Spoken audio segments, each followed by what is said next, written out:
All right, we are up on the stream. I'm gonna tweet it out, send it out, all that jazz.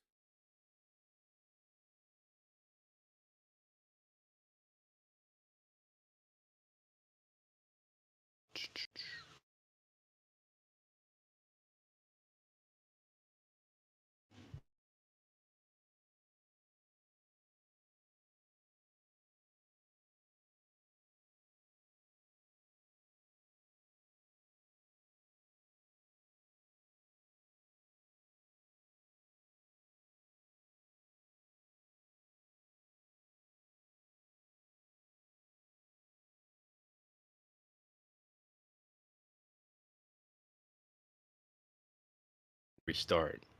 He's supposed to play. What? You know what the deal is with Giannis? Like, is he supposed to play? He's supposed to play. From what I know, I think so. What the deal is with Giannis? I think he's supposed to play. Okay.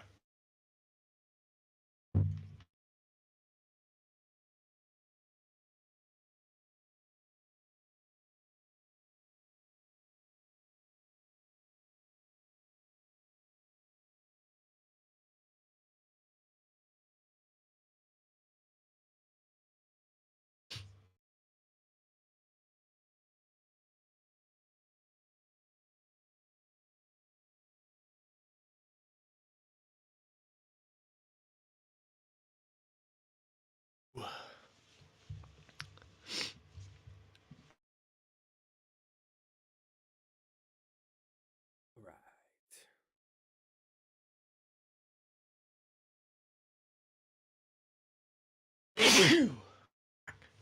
Bless you. Oh, thank you. Audio sound good? Yeah. All right, let me change the font and then I'm ready to go. I think we're done.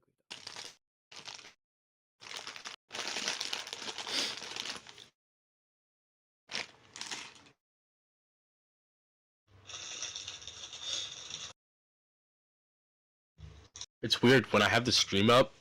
It's not coming out of my AirPods. It's coming out of my computer. Weird when I have the stream up. Yeah, I can hear it.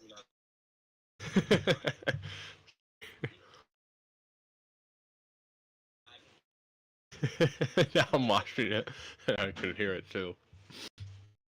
Just turned it off. But...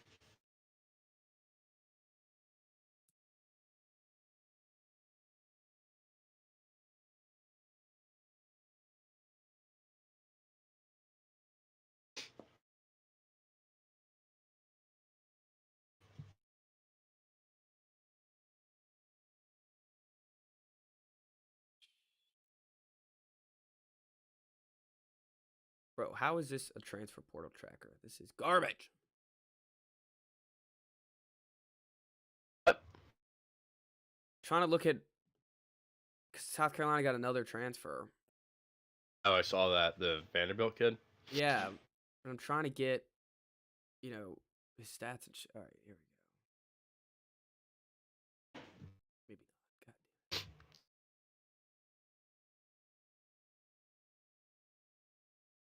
Cousin is a Steelers fan. He was trying to talk me into Allen Robinson earlier. I called him washed, and he's like, "What do you mean he's not washed? Give it up, pal." 2 years." He was like, 2 years ago he had 1,000-yard season. I was like, you have to go back 2 years. Kind of proves my point now. Means he's washed. That's kind of like what the definition of washed is. Like, yes, he was good 2 years ago. Like, whatever.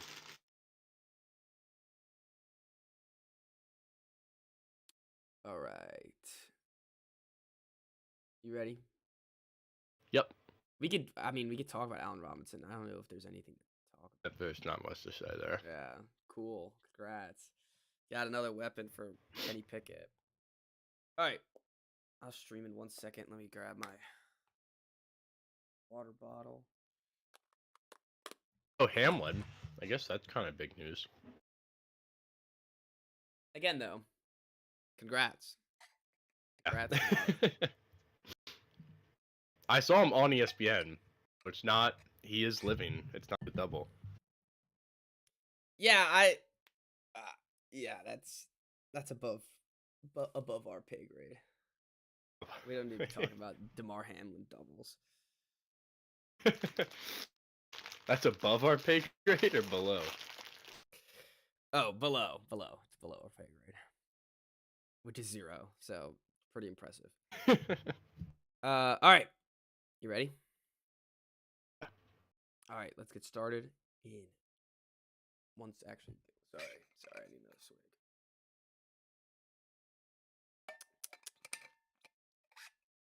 Oh. Steve. Yeah. It's like a tickle in my throat. Yeah. All right. Now I'm ready to go. Getting started. Yeah, just let it all out. Let it all out. All right. 3, 2, 1.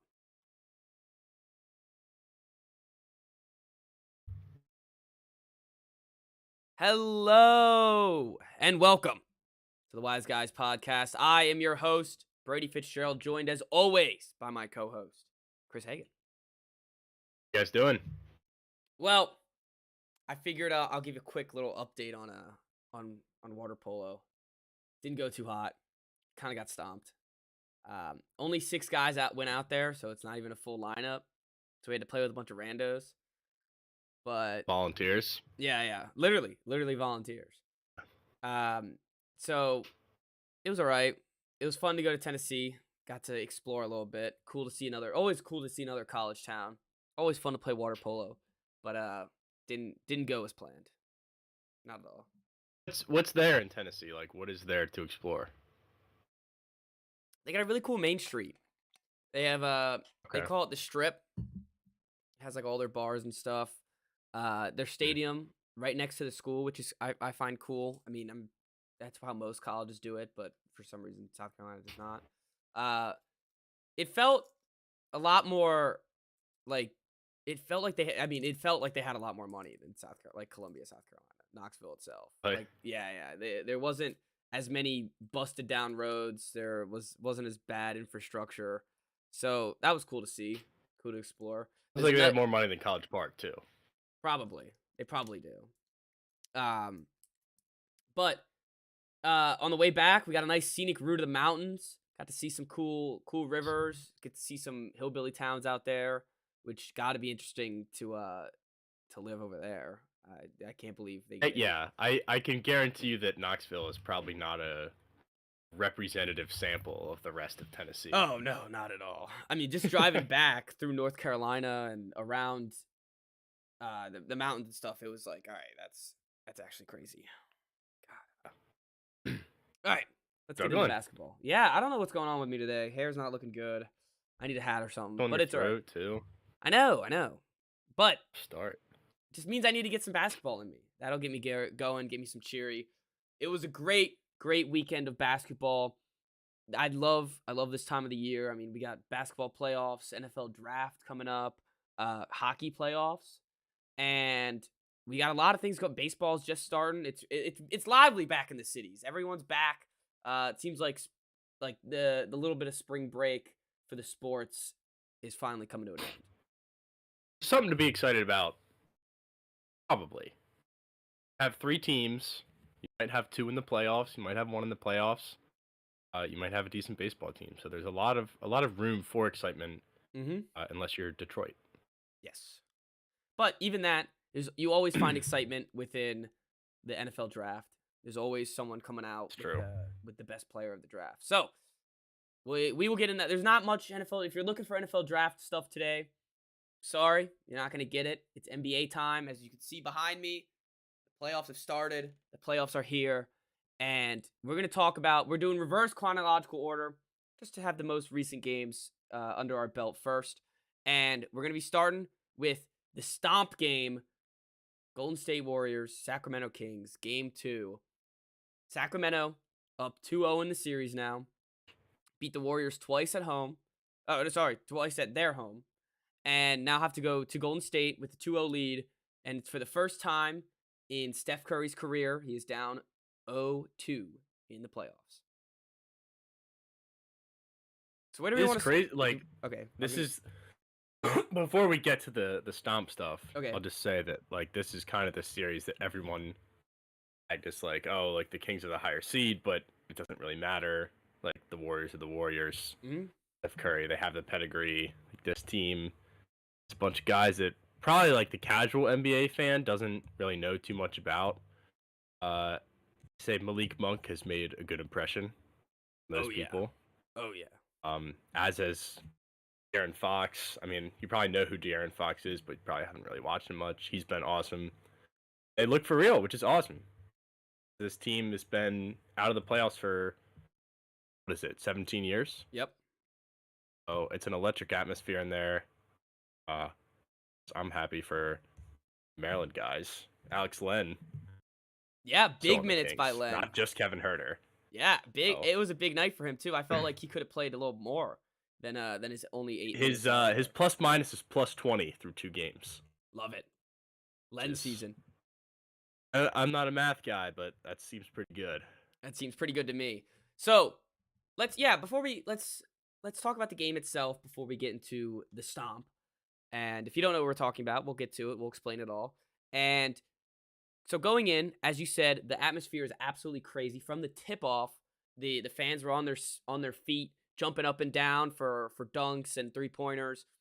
They had a rough first quarter. It looked like they were too excited about their game 1 win. Only were down 6 points though, so held the Warriors to 23 in the first quarter, even with a struggling shooting performance and just bad offensive plays over and over again. But held it in there. Second quarter comes out with a bang with 41 points. They really got everything back together. Sabonis was going to the free throw line like no one's business. Getting rebounds. De'Aaron Fox was doing his thing. Malik Monk, him and Malik have been one of the best duos in this playoff so far.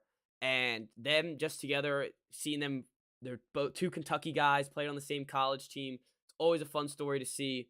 And them just balling out is really, as you said, one of the big bright spots in this Kings team. This does feel like a series that is probably going to go 7 because I think when you go downstate to Oracle, or not Oracle, whatever it's called now, it's going to be. Sorry, that sounds right. But it's going to be a completely different ball game. Years of watching the Warriors at home in the playoffs, they're a much different team. Like once they start hitting threes, they get ahead. It feels like they're not going to look back. I didn't think the Kings would take the first 2 at home, regardless. So I was very happy to see that because I think everyone's pulling for the Kings, right? yeah. The light the beam stuff on Twitter has gotten a little out of control, but it's fun. No one really is rooting for the Warriors. Yeah, that's a great. It's David versus Goliath.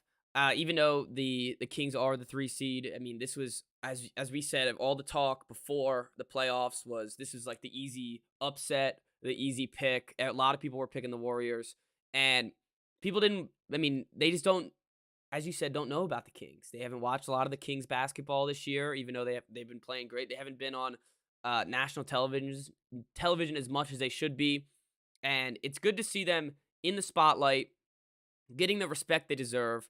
All these players coming in, working together, and getting spotlight that they've been deserving all season, but they finally get it, and they get it on national television, beating their big brother Warriors twice at home, as you said.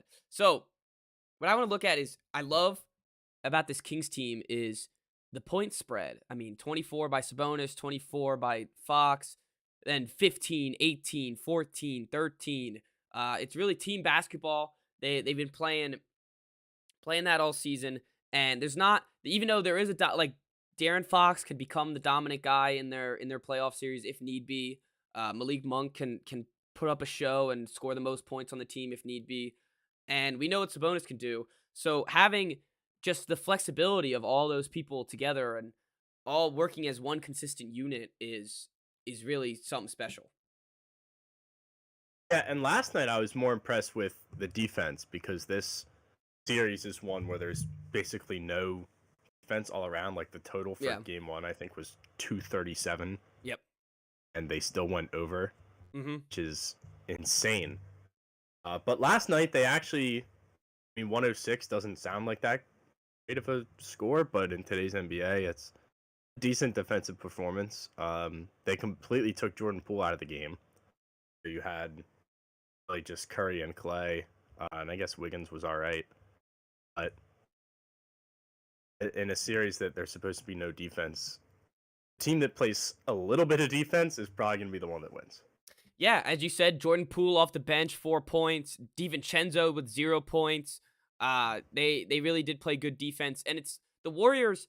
I mean, before the playoffs started, it was like, all right, let's see how they figure it out. Let's see how they mesh back with Andrew Wiggins and get all their guys back, and hopefully they're back to the championship Warriors that we saw. But they really have no one to defend De'Aaron Fox, no one to defend Malik Monk, and when those guys get rolling, there's not a lot that the Warriors can do to slow them down. So in a game like this where the Kings play good defense and hold the Warriors to 106 as you said, not a great total, but in today's NBA is great. Modest. They really only have one good defender on the team, which is Draymond. Segue. Yeah. All right, let's talk about Draymond. So, Draymond Green last night, Sabonis falls, grabs his leg. It was kind of a nasty play by him as well, but Draymond goes over the top, looks at Sabonis in the face, and Goomba stomps him right in the chest, right in the ribs, and got immediately thrown out of the game. After he got thrown out of the game, he went over to the Kings fans and waved on the boos and waved on the cheering of him getting kicked out. So he's just a menace. He's a goddamn menace. And there's no room for that in a basketball court. If I'm the league, I think about suspending him for game 3, knowing that the NBA definitely has an agenda. I mean, they always have an agenda every season, it feels like. And there was there's probably an agenda to get the higher market team, the former champs, and the Golden State Warriors to get at least 2 more games under this belt, make it a series again. So they don't want it to be 0-3 or 3-0. They don't want it to be a sweep or anything like that. So they're probably not going to suspend Draymond.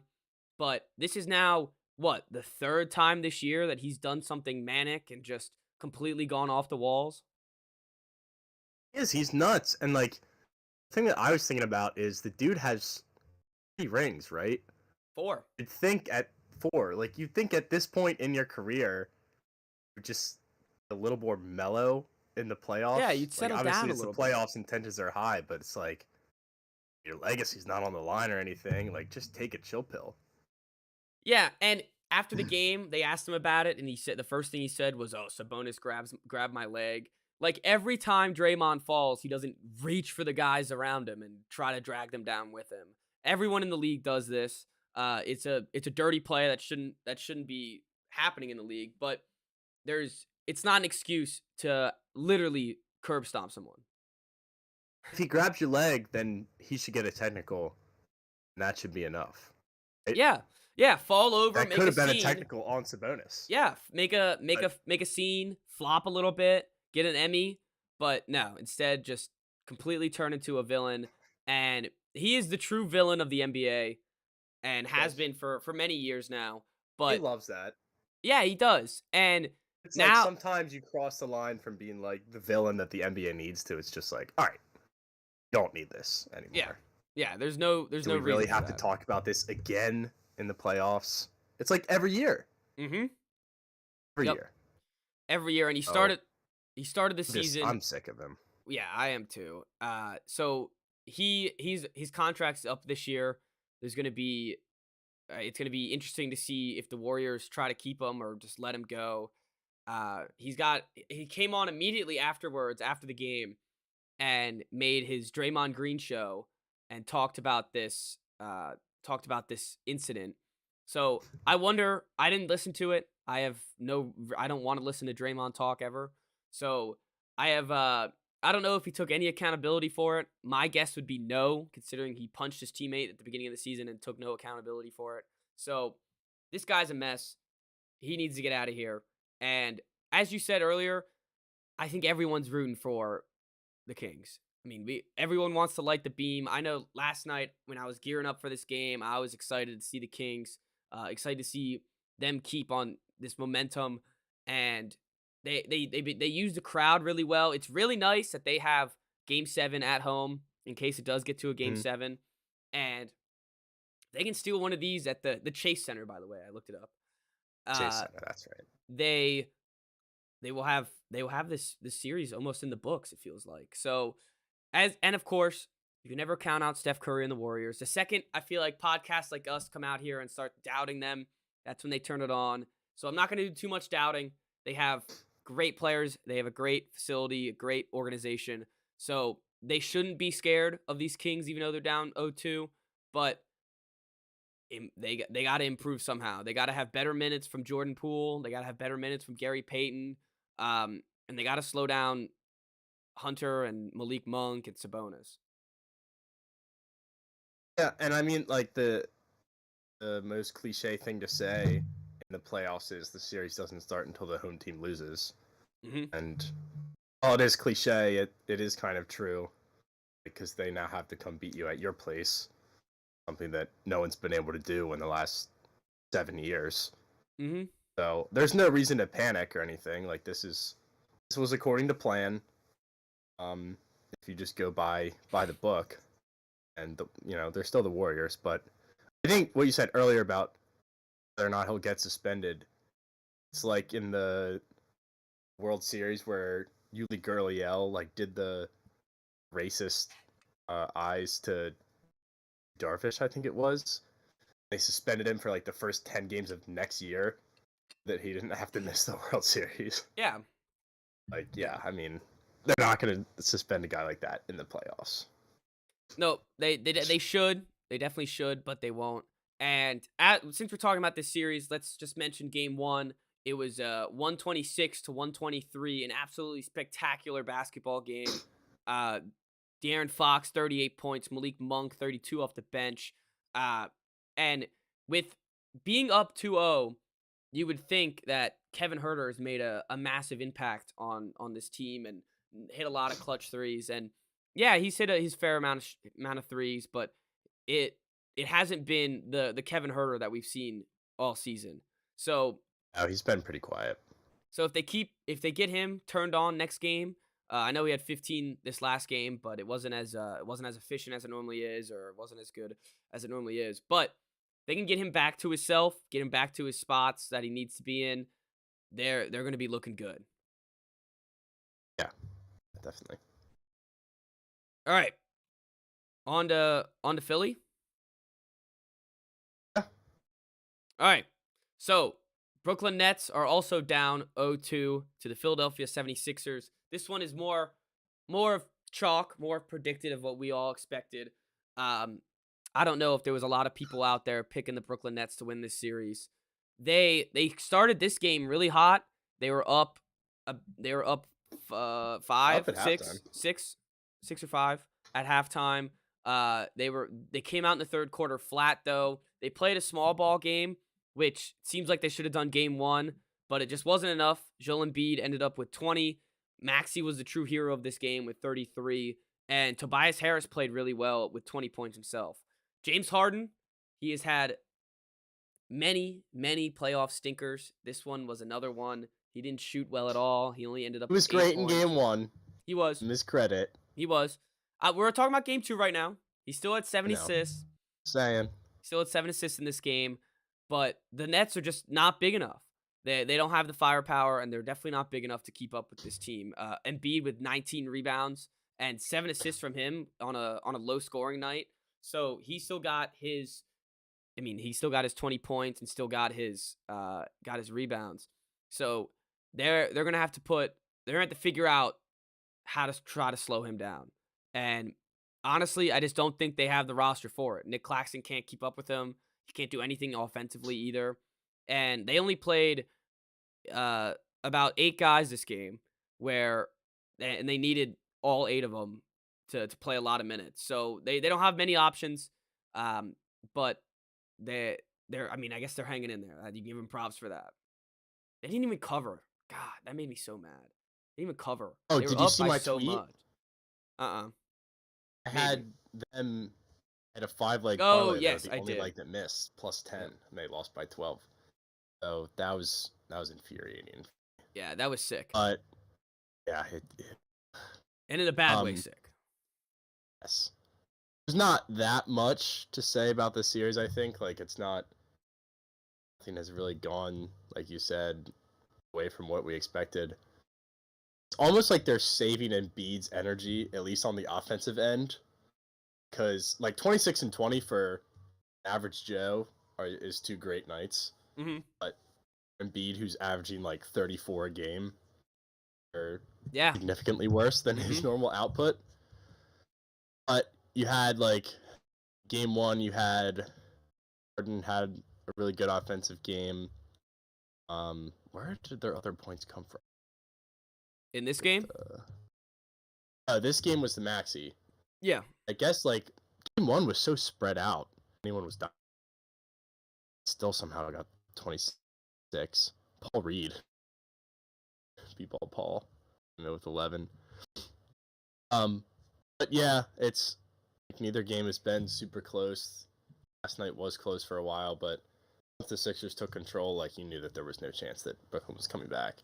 Yeah. It's kind of the same way in game 1. Like, it was close for a while, and then at halftime they were up. And if it was double digits or almost double digits, but once they establish control, it's over. And yeah, I don't see this going longer than 5.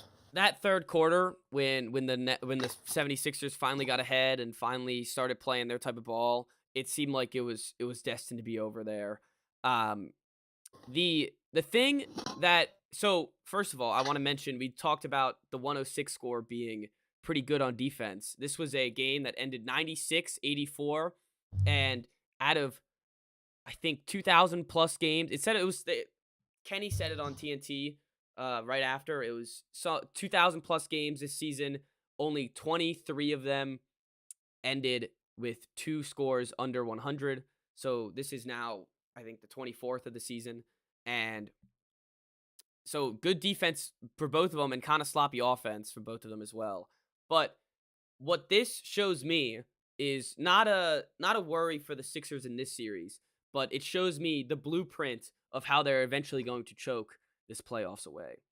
Harden just has another one of these stinker games, a game where you have to rely on Maxey and Tobias Harris to get all your to get most of your points. That's not going to work against the Boston Celtics. It's not going to work against the Milwaukee Bucks when they're fully healthy.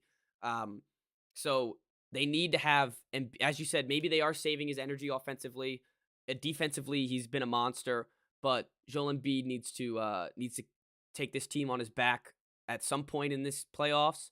And if he has another Harden game like this, he has another PJ Tucker 0 points.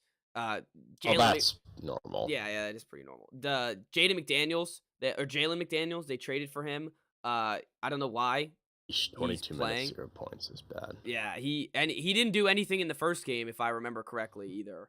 So I don't even remember seeing him out there. Yeah, so he's not really a factor for them. But we've seen two games. Harden can be really good. Harden can be really bad. So they just got to hope and pray that they get the right Harden on the right night against a good team. I mean, it's definitely going to be an issue in the future because if we know anything about James Harden, it's that he loves the strip club and falls apart in the playoffs. Yep. Two keys to James Harden. I hope that the story is different with a change of scenery. I wouldn't bank on it until I see it. Nope, I wouldn't either. All right.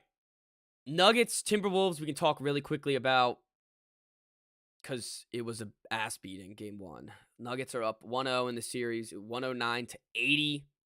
Just really a piss poor performance by the Timberwolves. Nobody really played well at all. Anthony Edwards, I guess, got 18, but he didn't shoot it very well. Gobert was 8 points. Karl Anthony Towns only 11. This could be the Nuggets team that finally makes it deep in the playoffs. I didn't even have a great game by Jokic. I mean, he got 13 and 14 and 6. So good on that standard, but not anything spectacular. We know he can get a 40-point game in there. We know he can get a 35-point game in there. So this could be a sweep, honestly. I wouldn't be too surprised. I think this ends in 4 or 5. That rhymed. Yeah, it did. Look at that. The Timberwolves are just so frustrating because they have all this talent, and it's the same story as last year. It doesn't matter. Like, something's going to go wrong. And there's just, I don't know if there's something missing or these guys just can't play together, but this is the same Timberwolves team that we've seen all year and at the end of last year. So, yeah, and again, not much of a surprise. You'd think after the Lakers game, you think Karl-Anthony Towns would have another great performance. You think Mike Conley would have a great performance. You think even Teron Prince off the bench would do something. But in this game 1, all of them were stinkers. Teron Prince with a fat 0 off the bench with 21 minutes.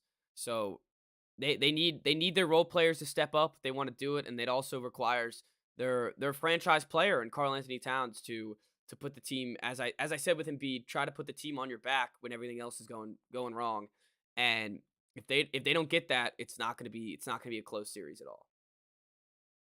Yeah, no, and I wouldn't expect it to be. All right, I think this is gonna end up being my favorite series of the first round, and it was a spectacular game 1. It was awesome to see these two teams facing up against each other. The Los Angeles Clippers and the Phoenix Suns. Game 1 went to the Clippers by 5 points. The thing with me is there was way too much of DeAndre Ayton and Chris Paul, and there wasn't enough Kevin Durant out there. I know he played 45 minutes and got 27 points, but a lot of those possessions, he could have gotten the ball more. He could have been the offense should have been going through him, and it wasn't. So it was a bad coaching performance by Monty Williams. What's his name on the Clippers? What's his name? Tyronn Lue? Tyronn Lue. Yeah, Ty Lue. Ty Lue had a great coaching game, and Russell Westbrook going 3 for 19 ended up being the most impactful player of this game. Yeah. I mean, the other thing that I kind of got about Clippers is that a healthy Kawhi Leonard in the playoffs is the Terminator. One of the best players in the NBA. He's the Terminator. He really is. He was out last year in the playoffs, right? Yeah, that was his first playoffs since 2021. Yeah, so he's also so quiet. Mm-hmm.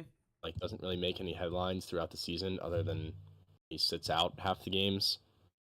But it gets to the playoffs, he's a different guy. And 38 points in game 1 in Phoenix, that kind of reminded me. I was like, oh yeah, this might be a better series than I thought it would be. Yeah, there was a great quote from Ty Lue today that they questioned, Kawhi Leonard's playing 42 minutes in this playoff game. And he looked at him and he said, that's what we were waiting for all season. That's why he took so many games off. That's why he rested so much. And it's the perfect Kawhi sample. This is what the Raptors did on their championship run. During the regular season, had him sit any game he didn't want to play. And it's a perfect way to handle Kawhi Leonard because you don't want him injured. You want him out there. And what I liked is that they went up against Kevin Durant. Everyone was talking about, oh, they won 8 straight with Kevin Durant, or they're undefeated with Kevin Durant. It wasn't straight, but 8-0 with Kevin Durant on the floor. God, I'm losing my words out here. But they don't have enough. I mean, Josh Okogie was a dud for them. Torrey Craig ended up with 22 points, and still they lost by 2. So you're not going to see that again. He might get 15, 16, 17, but he probably not 22 again. Devin Booker had a good game, but all of them need to play in sync. They need to play their type of basketball, and they need to play when these guys they need to play their hearts out because they don't have a bench. They don't have a bench. You're looking at Terrence Ross, Bismack Biyombo, Ish Rainwhite, which I'd never even heard of, Jock Lander. Ever heard of that guy? I know I've seen him on the court before. I've heard of Biyombo. Yeah, and you know what you know about Biyombo is that he's buns. So that he played two good playoff games for the Raptors. Yeah, earned himself a contract with the Hornets. Blocked LeBron. Yeah, that alone made Michael Jordan spend millions on him. So they need more firepower. What I was talking to our friend Dylan Papafazilio, avid Suns fan. We'll have to get him on if this goes, if this is a longer series, or we'll get him on anyways. But he agreed with me. They don't have enough depth as the Clippers do, and when the Clippers can go out there with basically 2 starting lineups, I mean, the bench unit is not a top 5 seed starting lineup, but it's still a pretty decent lineup out there to throw out there. And even with all the depth, they played 9 guys and got good solid minutes from all 9 of them. Yeah, I mean, this is something that we talked about with the Suns going into the playoffs, I think, is that got Durant at what cost? Mm-hmm. The cost was the bench. Yeah. They have nothing really outside of and they have like 4 studs on the floor at once, but give those guys a break and you're basically screwed. This is also what has made the Clippers a pesky team the last couple of years when they dealt with injuries, which has been always. Yeah. Like, they're well coached. They are just deep. Mm-hmm. And they got even deeper in the trade deadline. If you remember, they got Eric Gordon, they got Bones Highland off the bench, signed Mason Plumlee as a whatever they call that, the guys who just get sent away from their teams for no reason, the buyout guys. So they have even more depth, and as you said, they have no Paul George. It didn't matter this game. They definitely, I mean, with Paul George, it might have been a butt whooping. So I'm just gonna go back to what I was just saying, that the Suns need more depth, and they need valuable minutes when these guys have to take breaks and rest. The other thing I wanted to mention is they only took 19 3-pointers this game. They made 6 of them, 31%. Not going to be good enough. And Warriors took 50 their last game. That's what I was just about to say. If they want to make a deep run in the playoffs, not just against these Clippers, that they need to just take more threes. Literally, just physically take more, because it's today's NBA. We were just talking about how high scoring it is. That's all because of the threes. So if you don't have a team that shoots a lot of threes, you're not going to make it far in this league. Yeah, no, you're right. It is as simple as that. It comes back to like the bench. They don't have shooters that can come off the bench. Like when Chris Paul can't be a playmaker for those guys. Like, I get like Booker's a good shooter. Obviously Durant's Durant, but other than that, like what are we looking at? Nothing. A whole lot of nothing. And so tonight, they play again tonight. Scott Foster, who is 14-0 with against Chris Paul. Bad news. Bad news for the Suns. Hopefully that doesn't matter. I hate to have a ref control outcomes of a playoff game. So we'll see if the Clippers can keep the momentum up and see if the Suns can take back a win on their own court. I would take the Suns tonight. I think this is a long series. If they go down 0-2 at home, then they're done. So yeah, I agree. Speaking of being down, losing the first game at home, the Milwaukee Bucks lost their first game against the Heat. Remember how I said I was scared of the Heat? Giannis played 11 minutes. I know, but still, they. I don't think you can even say still. I mean, when Kevin Love gives you 18 off the bench, he was a corpse. He was a corpse, and they revived him. That is true. You did say somehow Kevin Love would be good in the playoffs. Yep. So where was Lowry? Did Lowry get hurt this game too? No, I just think he was booty. He was not playing Lowry. He was not booty. Yeah, he does have booty. So in this game, 2 key injuries. As you said, Giannis played 11 minutes. He ended the game with a back contusion. You asked me if he will play next game, and I would assume so. They're probably shipping him off to Germany right now to get some steroids in his butt or whatever. He's optimistic for game 2. He said it says that the back injury came back clean.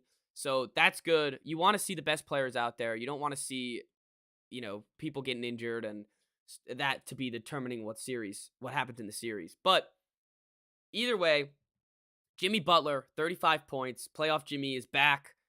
He wasn't ready for the Hawks game, but I think he must have smelled the blood in the water with the Bucks. And the thing with them is that their wing defenders aren't going to be able to keep up with any good forward. I mean, Jimmy Butler could do whatever he wanted.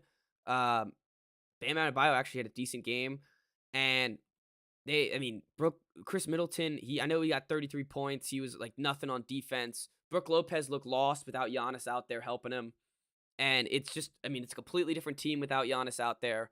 And if that lingers and that back problem lingers and it can't be Giannis carrying him on the back, I could see it getting interesting. But that being said, if Giannis plays, Giannis is back healthy, then I still expect the Bucks to take care of business here. Yeah, I don't really think we can take a lot away from this game unless the Giannis injury is going to cause him to miss more time or cause him to not be effective on the floor, because the Bucks are not Bucks without him. They're like barely a playoff team. Yeah. So I don't know, like, changes everything on not only offense but on defense as well. Like you said, Brook Lopez looks lost out there. Middleton can be a good defender, but like he could also win Defensive Player of the Year when you don't have him out there. Mm-hmm. It's not like they've been playing together without him either. Yeah, no, he's been playing pretty consistently all year. And what scares me about the Bucks, if I'm a Bucks fan, is just way too much Grayson Allen. Bobby Portis off the bench is good, but I mean, Grayson Allen, Javon Carter, Wesley Matthews, Joe Ingles, Jay Crowder, one of these guys is going to have to step up. And one of these guys is going to have a couple good playoff games for them to keep going in this race. Yeah, definitely. I think if Giannis, if he's fine, then this doesn't matter. I agree. Series gets wrapped up in maybe 6 rather than 5. So on the Miami Heat side, Tyler Hero also broke his hand. He is going to be out for the remainder of the season unless somehow they make the finals. That's what I saw, that he could be back by the finals if they make it, but I don't expect that happening. That's going to be a huge loss for them. Caleb Martin stepped up with him being down, and they're gonna need some guy to fill that role. Knowing the Heat, they'll find a guy to fill that role. Gabe Vincent, Caleb Martin, they'll figure it out. But just a big loss for them because they haven't had a lot of offense all season. And when people like to make fun of Tyler Hero, but when he's out there, he's productive and he hits 3-pointers and creates offense for him. Yeah, it's definitely a big loss for him. Last thing you need as the 8 seed is one of your better scorers done for the series. Yep. So it does suck. And they're not going to make the finals, so he's not going to. Yeah. Speaking of hand injuries, Ja Morant sadly left the game with a hand injury against the Lakers. Lakers took that game. They're up 1-0 in the series. They beat them 128-112. It was a close game throughout until it was Austin Reeves' time. Austin Reeves, he put the team on his back and showed he was him. So he really took over in the last couple minutes of this game. Got to talk about Rui Hachimura off the bench as well. 29 points for him. He was insane this game. Like, absolutely blazing hot. Every time he got the ball, it seemed like it was going in. He was finding a way to get it in. And he had great rebounds, played great defense against them. And it seems like the Grizzlies are just too small. I mean, they got out there with Xavier Tillman. What do you say? Small. Too small. Too small, man. It's all about size. It's all about size. So, especially if Ja isn't playing in game 2, I could see the Lakers taking a 2-0 lead here. And sadly, if Ja's out for the rest of the series, hell, I could see the Lakers possibly sweeping them. Maybe they take a game or two, but this Lakers team was firing on all cylinders. You're not going to get another Rui Hachimura game like that, so you're going to need LeBron to step up a little bit more than he has been. Anthony Davis, it looked like his arm fell off right before halftime. He told the reporters that he can't move it. LeBron came in there with a syringe, stabbed Anthony Davis in the arm, said, "Get back out there, champ." Gave him a pat on the back, and there they were. But he had a great game. Vanderbilt had a bad game. D'Angelo Russell, I mean, he had a good game for his standards in the playoffs, but it falls on Austin Reeves this game and Rui Hachimura. So shout out to them. I mean, we were talking about Rui Hachimura when the trade happened. We thought it was pretty, like an average trade. Like, yeah, they get another depth piece that they can play, but we didn't think much of it. And he got it. He got his worth for the Lakers, or the Lakers got his worth with Remember that just story game about alone. Rui that like maybe Rui just doesn't like basketball? Yeah, I think maybe do. Rui doesn't like regular season basketball. Maybe what we've been waiting for is playoff Rui. I love that theory. You haven't really seen it. No, There we've was never one seen series it. against the Sixers. Oh, and yeah, if I yeah. recall, he was pretty good in that series. That's a great point. I absolutely love that theory. And people were saying immediately like, "Oh, you're not going to get this Rui again. You're not going to get this Rui again." Why not? Why not? If he can keep hitting his threes and they keep putting him in position to hit those threes. Let's see what he could do. I love that, and I want to see some more playoff Rui. I'm excited to see them play tomorrow. If you're gonna go on a playoff run and you're a team like the Lakers, you also need your guys like Reeves and Rui have games like this. Yeah, it's exactly like what we were saying with the Suns. Even the best teams have to have. Yeah, right. Yep. Have to have your random bench guys that like everyone doesn't expect anything from, out and light the floor on fire. So, with this lining up and with Ja's injury, we're looking at the Lakers playing. They'd be playing whoever wins what series? Whoever wins the Kings Warriors, right? Mm-hmm. So, I'm looking at the bracket right now. They will that's last year's bracket. Come on now. That's also last year's bracket. All right. Anyways, so they were playing that game, that whoever wins that series, correct? So that means they could either match up against the Kings or the Warriors. Either way, would be a fun matchup. And what's scary is that it's really looking like the Lakers are making a path to this finals. You think there's a real shot? I mean, honestly, yes. You have LeBron and Anthony Davis on your team. That alone, and you get a couple other good games from these bench guys, and all of a sudden we could be talking about them creeping their way to the Western Conference Finals. It would be the best NBA playoff story that we've had in my lifetime. Oh, and the it would be 7-seed Lakers team with LeBron was able to make it that far, even if they make the conference finals. Yeah, I agree, and they're not going to be normal for the NBA. And they're not going to be scared if Sacramento pulls out this series. LeBron's definitely not going to be afraid to go into Sacramento, even know how loud and electric that stadium is. Beam is. Oh, he's not. He doesn't care about no beam.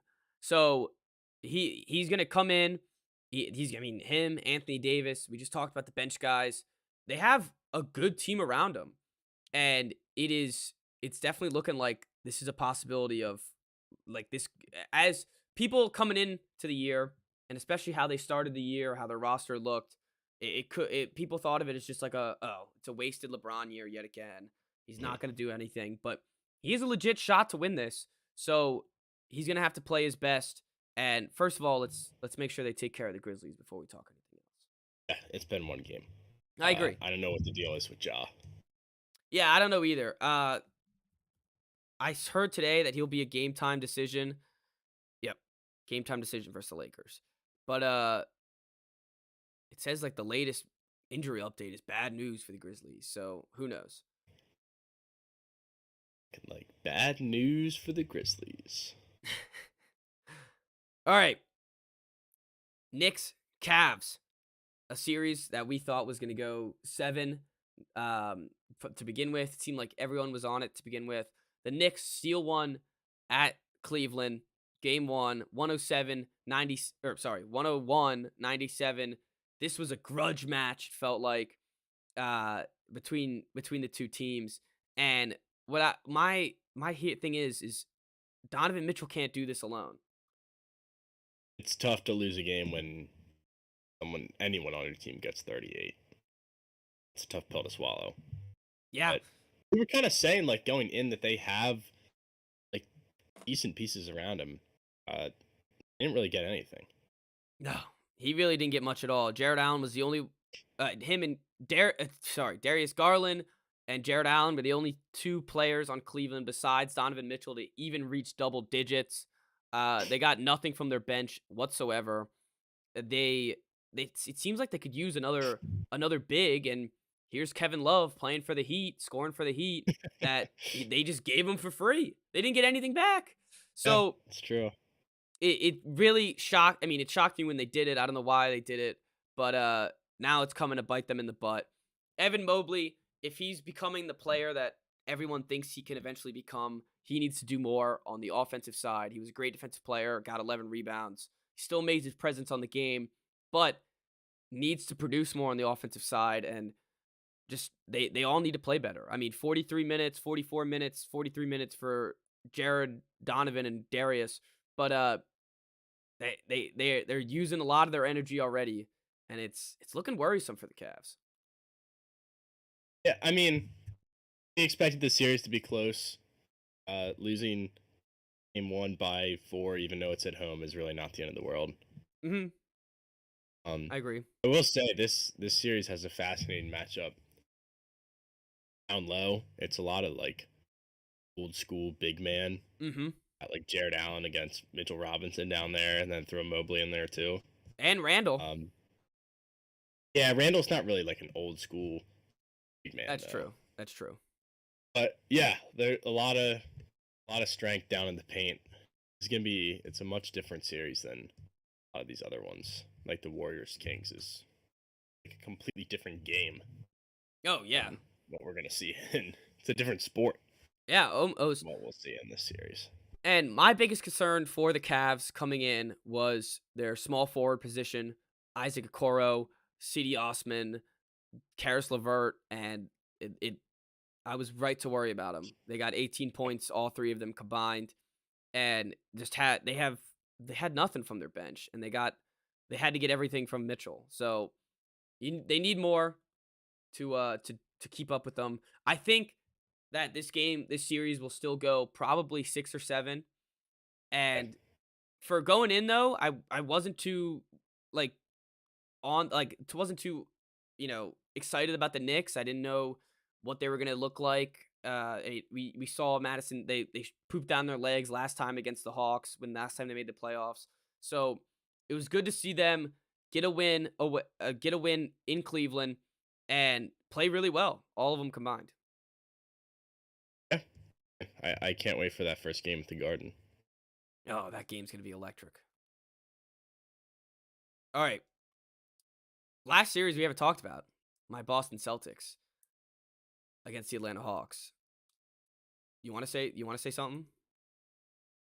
I mean, game 1 was not really fun. It wasn't. I guess it looks looks a lot closer than it really was. I mean, this was like a 30-point game at halftime. It was disgusting. Yeah, the Hawks did creep back in there. Got my dad a little concerned. I was playing water polo during the second half, so I didn't get to see it. But this is a terrible matchup for the Hawks. Trae Young, I mean, he can switch on to whoever he wants, and everyone's just gonna stuff him. So the Hawks just don't have the size for against the Celtics. Robert Williams played really well. He got a bunch of good rebounds, a bunch of nice blocks, and 12 points off the bench for a nice couple lobs. Jaylen Brown, of course, 29 points. I mean, he's been doing this all season. He's great. Jason Tatum played great. And Derek White, third best player on the Celtics. He showed out this game. Had a bunch of good defensive plays, had a bunch of good offensive plays, and ended with 24 points. Yeah, this is another one where it's like, wasn't that surprising? Mm-hmm. As bad as it was, I don't even know what to say in terms of analysis. Like, this should be wrapped up quickly. I would be shocked if, like, I wouldn't be surprised if the Hawks won a game at home. If it goes longer than 5, I would be shocked. The comments, Walker Lewis said that the Hawks are still going to beat the Celtics. He's from Atlanta, so I'm not going to address that anymore. It's funny, the best the Hawks looked was when Trae Young was off the court. When DeJounte Murray had the ball in his hand and was doing everything, I was more scared of the Hawks than when Trae Young was out there. So this is going to be a weird offseason for them when they lose. I wasn't scared before. I'm definitely not scared now. And game 2 starts in 2 hours. Yeah, I wouldn't be worried at all. I mean, I'd be excited because it's the playoffs, and that's about it. Yeah, that's how I'm feeling, really. And it's funny, I was like a little upset. I was like, oh man, it's because over the weekend it was so nice. I mean, you had playoff game after playoff game, no overlap, and no need to like have 2 screens. But now we have Knicks Cavs starting at 7:30 with the Hawks Celtics starting at 7. So once the Celtics are up by 30, I'll be fine. I'll just switch it to the Cavs Knicks game. Hockey. What do you say? Hockey? You want to go hockey? Oh. I don't know what to say. I said you're cocky. Oh, okay. Sorry. Yeah, I am cocky. I Do I have a reason not to be cocky? Oh, I mean, it's like, might as well start previewing the Sixers Celtics second round series. The only thing they could stop you is if I won't even say it. I don't want to create any bad juju. Were you gonna say an injury? Yeah. Yeah. Let's not throw that out there. Because I mean, it's the 2 seed in the West and the 1 seed in the East have already had big injuries to their best players. Yeah, so let's just hope and pray everyone on the Celtics stays healthy. All right. Speaking of, hockey. You want to talk about hockey? I know the Bruins are the best team in NHL history or something like that. It's not an exaggeration. I don't know if they set. I think they probably did. They set the record. They set the wins record too. So I guess best regular season team in history. Yeah, good for them. So with the Caps not in it, I haven't really paid a lick of attention, to be honest. Oh, okay. Buffalo's in the playoffs. I didn't know that. Yeah. Actually, wait, no, they're not. Are they? No, they're not. Let's score. The Kraken made it though. Kraken did make it. Yeah. Okay. Well, I didn't know you. I forgot that I didn't know the Caps were bad this year and didn't make it. How bad did they end up? They missed by a couple spots. Yeah. It didn't come down to the last game of the year or anything. So, yeah, they missed it by about 7 games. Yeah, I don't know what the offseason looks like, but they already got rid of their coach. Well, they mutually parted ways. It means they fired him. Probably. All right. Well, then I can't give any analysis either. I didn't watch anything. So I'll watch some of the games maybe. I was gonna say we'll try to dabble in some hockey, try to get some hockey things out there. I mean, people should know by now we don't ever talk about hockey, so that's a good point. All right, well that is what the NBA playoffs looks like tonight. I'm gonna give out some picks. I like whatever the Celtics spread is, actually, unless it's like 40, but it's only like 10. Okay, so I like that. I like Suns spread. Oh, no, not spread. Suns money line, Clippers spread if you're going the other way. And Knicks Cavs. Oh, God. I'm going to say the Cavaliers take this one. That's what I would put my money on.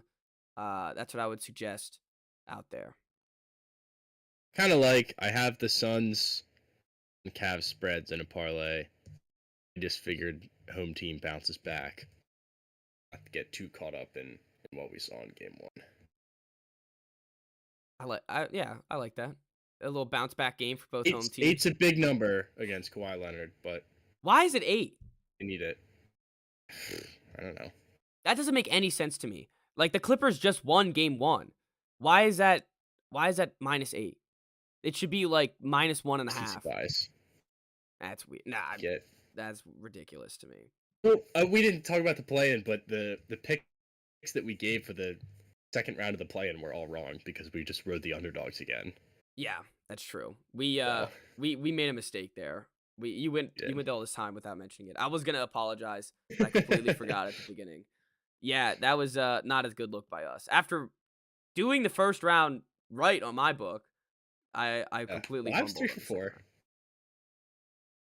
Yeah, it's not bad. All right. You ready to go to some college corner? All I want to talk about always. God, 54 minutes for 55 for the college corner. That's like the lowest we've ever gone to start college corner. It might be. All right, let's hear it. How did the Hunter Dickinson meeting go? Were you in the building? They let you in? Apparently, I wasn't. Apparently it went great. I'd love to hear it. So apparently they hit it off, which my insider said, rarely do you hear of a visit not going well. It's usually not like true. He went there and he's like, "Ooh, I don't like it here." Yeah. And, like the staff was a bunch of dicks, but obviously I would rather hear that it went great than anything else. Didn't get a commitment on the spot, which is like a 1% chance anyway. He goes to Kansas Thursday. So I kind of have like no new information until then, which is driving me nuts. It's like I wake up and I just check the website. It's like, no, nothing really. So hopefully that visit actually does go poorly. The funny thing is, Mark Turgeon went to Kansas. So everyone's making jokes about like, what if Turgeon just happens to show up at Kansas, or like he sees an old team picture and he's like, wait a minute. He's like, no. Who's that little guy? He's like, no. So I don't know if he knows that Turgeon went to Kansas. Hopefully he figures that out and it's a deal breaker for him. That would be the best possible scenario and it would be hilarious. But yeah, we're just waiting to see what happens Thursday. But I'm happy with how the visit went. So, tell me if I'm wrong, but did you see that there was a couple decommits from Michigan? No, I didn't. Let me like recruits coming in that decommitted, or like freshmen who want to release their national letter of intent. Yeah. So I guess it was just one signee, but I was thinking since it was a Big Ten team, maybe you maybe knew a little bit about it. See something like there was a board that was asking if it was somebody that we would recruit, and I saw Rutgers. I didn't realize that he was a Michigan signee though. Yeah, that's kind of strange. After their center transfers, their incoming center decides he doesn't want to play there anymore. But it's awesome. Juwan Howard's falling apart there, so they probably won't be much of a problem. Caleb Love did go there though. You worried about him at all? Not really. I think he's just a big name. Fair enough. But the other big news for us was we're changing our football uniforms. Yes, I saw that. Helmets. So if you haven't seen the Maryland Script helmets, just look up that exactly. It's what we used to wear. Then we went to the obsessive Maryland flag helmets. I'm just glad you're done with those. It was a lot. I even from Maryland, I just like all the Maryland flag stuff is so ridiculous. It's not that well, like, it's a cool flag. Cool, but like come on, give it a break. It has its places to be used, and like if it's used subtly, I think it's cool. The helmets were not subtle at all. Nah. So that was the issue I had there. Like I feel like I probably have some sort of Maryland gear. Like yeah, here, look at this. Like, just the trim right there on the jersey Yeah, That yeah. looks cool, I That think. looks good. Yeah, It's that looks not good. like the whole jersey. Exactly. It's And we got a little carried away with using the Maryland flag. no, and growing up too, it's like every lacrosse kid that you see has the socks and the shorts Shorts, and the, too. yeah, exactly. And it's like, come on, give it a break. Yeah. All right, But anyway, so everyone's very excited about that. I think that was a big step forward. I'm Also excited about that happy too. with our athletic director Good. for the Willard stuff, for the uniforms, the cheap football tickets. So things are looking up for us. I'm happy. Probably to have hear that. another 2 weeks before we hear about Hunter for real. Oh, 2 weeks. I know. God, it's not even. I read first week in May is when he should be decided. Which All feels right. like an eternity. Yeah, it's gonna feel like forever for you. It's not even that it's not that big of a deal. Like either way, the program's still on the right track, but it would be really nice. Yeah, Like, you it gotta. turns them from being on the right track to being a legit title contender, I agree. possibly the favorite to win the Big Ten. That would be awesome. That would make for great content here. But So, on the Carolina side, we got Miles Stute from Vanderbilt. He shot 40+% from 3. He only averaged about 9 points, if I'm remembering correctly, 4.5 rebounds. But as I've been saying, any transfer is a good transfer. Anyone who wants to play here in Columbia is welcomed with open arms. And I'm excited just to get more guys out there. I mean, he's a power forward that we're losing some in the draft. We're losing, of course, Gigi. So we're gonna need some guys out there. We already got a point guard in the transfer portal, so we're filling out the roster and just some new blood out there to see what works. And this is a young program, so hopefully more guys like that keep coming. Because especially when you leave an SEC school that had a better record than we did and beat us twice, to come here is a big statement for hopefully more transfers. yeah, honestly, like at this point for you guys, it's just about getting as many people in the building as possible, right? Yeah, and what I want is people who Yeah. buy in, people who want to be Right. here, people who see a vision for this program, and it seems like Miles is a perfect addition. Excited to see Yeah, him. I don't really know anything about him, obviously, but Yeah, happy for you guys. I don't know either, but that's all I could. All I know is the stats that I saw on Twitter. But what's concerning me a little bit is Arkansas. They got a whole. They already got a 5-man. It could have been a starting lineup for the South Carolina Gamecocks, all in the transfer portal. They've gotten some. They have a lot of money to play with down there. Oh yeah, I don't know why. Like I never think of Arkansas as one of those schools, but they are. Yeah, and I mean, beating the number 1 seed in the tournament this year definitely has helped, and Yeah. they just keep getting guys. So they might win the SEC next year, compete with Alabama. So there might be a new team to hate the most over in the SEC basketball wise. Also, their coach takes his shirt off when they win. Yeah, in the round of 32. Yeah, which I like Musselman, but just a bit much. The other thing that happened this weekend was the spring game for the South Carolina Gamecocks, the football team. They went out there. The only thing I really looked at, because I didn't go to the game, of course, I was in Tennessee. The only thing I really looked for was how Lenore Sellers, our freshman quarterback, looked, and he looked awesome. The highlights that I saw, he's got a cannon. He can move around, and it looks like we have our successor to Rattler once he leaves next year, and I can't be more excited. The goggles are going to be putting fear into college football. What's his name? His name is Lenore Sellers. Isn't that a fire name? It's an awesome name. Sellers could be. Sellers could be a little better. Is that what you're saying? Spun around in a bad way. Yeah, that's true. If he sells a game, he's gonna be Sellers. So yeah, that's a good point. I do like the goggles. The goggles are sick. He looks so cool, cold in those. He's big too. Yeah. 6'3", 230. Yep. Size. Yeah, there it is. Lenore Sellers does really good things for South Carolina in spring game. Mm-hmm. Love And to see it. we got a bunch of guys in the 2024 class. We got a couple. I think we got a safety, a corner, and a running back coming in. We desperately this year we need a running back for our team. We got a couple D2 guys that seems like Beamer's putting trust into.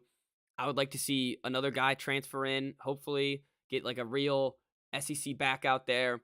Because if we throw some smaller D2 guys, they're just gonna get thrown around by SEC defensive lines. So Yeah. definitely want another running back in here. We could use some edge help. There was some rumors that Jordan Birch, who literally just transferred to Oregon, who is one of our edge defenders. He was a 5-star recruit. He's from Florence. Apparently he might be coming back, changing his mind, but I'm not going to get hope for that. He literally just committed to Oregon after the bowl game. So I don't know why he would then flip and come back. They can. They're youngins. That's true. It's true. They haven't really made up their minds yet. Yeah, maybe They think that they have, and then it flips right away. Yeah, maybe the grass isn't always greener. So who knows? It'll be interesting to see if he comes back. I'm not going to put any hope into it, but we do need edge help, so that would help a lot. Yeah, that's all I got. Right. Cool. I went to my first baseball game the other night, and it was a crazy ending. We were down 4 runs in the bottom of the 9th, came back. Just the Georgetown outfielder dropped a fly ball, but then they lost in extras, which was a bummer. Damn. I will be going to my second baseball game on Thursday, and possibly my third on Friday. We're playing Florida. We are now, I think we're the 3rd ranked team in the nation right now. So going up a big matchup against Florida, and that'll be hopefully putting us into a top 2 seed if we take care of business there. So you'll host a regional, which is fun. Oh, that'd be sick. Yeah, if things continue, of course. But. Yeah. Of course, they gotta take care of it. I mean, we got Charleston Southern tonight, so play one game at a time. I want to see, does it have their ranking next to them? Yeah. So now we are. We are 6th right now, facing Florida, who is number 3. So if we take care of business there, we already beat. I guess we lost the series to Vanderbilt, but we beat them once. We tied the series with LSU, who was the number 1 ranked team, because a game had to get canceled. But it's looking good for our baseball program. It's good to hear. One of our rookie hitters, God, I'm trying to remember his name right now, but he has already broken rookie freshman. That's what I meant. He broke the freshman home run record already, and we're only halfway through the season. So it's looking bright for the Gamecock baseball. It's very impressive. All right, that's all I got. About to what a day. Sweet. Well, thank you all for listening. Hopefully you enjoy the playoff games tonight. Hopefully you have a good rest of your week, and we'll see everybody on